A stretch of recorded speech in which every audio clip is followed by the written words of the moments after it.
Hi guys, it's Aaron from Zenkraft. Today I'll be walking you through creating a shipments by country report. So the first thing we need to do is launch Service Cloud.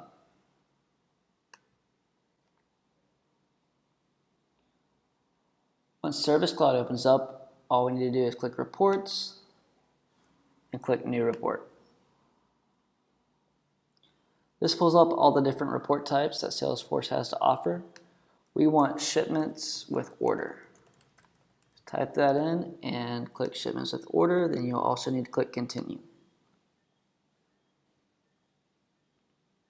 On this screen, we have that option to add columns, groups, and filters. I'm going to remove these two columns for the sake of the demonstration. But we want to add shipment number and order number.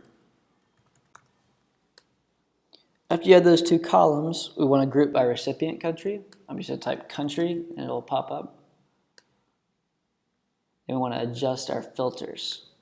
I'm just going to change it from My Shipments to All Shipments. Click Apply.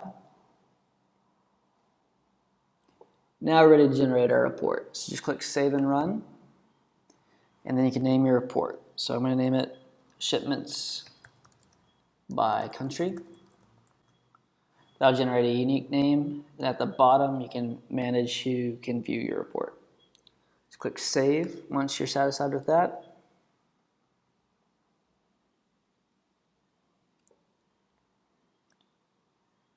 Now you have the option to add a chart at the top here. Click Add Chart.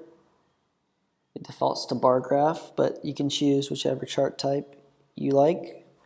I would probably go with the donut type, so click Chart Properties and swing down to Donut. I chose a donut chart so I can easily see a breakdown of shipments by country. So you can see 2 by Great Britain, 1 other, and 36 shipments to the United States.